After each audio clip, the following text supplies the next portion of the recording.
Hello viewers, let's create or remove a Gmail desktop shortcut to keep your screen optimized and access your email quickly and easily. So first let's open your Chrome browser and then click on Google. When it opens, so simply come and click these three dots and exactly go down till you see settings. Now click on settings and now you can see the address bar which have duly written Chrome full columns / settings. So simply click inside and remove settings and type apps apps and hit enter. Now this interface appears. So simply right click on Gmail and click create shortcut. And now you will see create an application shortcut on desktop start menu pinned to taskbar. You can keep it on all these three, but let me remove from start menu and pinned to taskbar. Now it would be only available on desktop. So click create.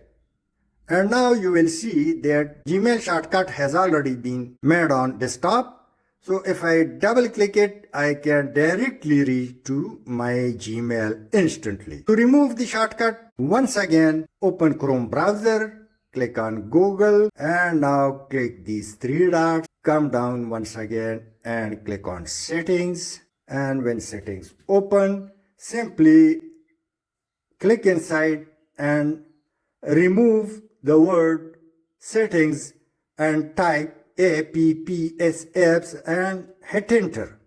Now it appear again, so right click on your Gmail and click uninstall and click uninstall button, and now the shortcut has been removed from desktop of your PC. But still I can access my Gmail in browser, so let me open Gmail and my Gmail account is in front of you. Thanks for watching.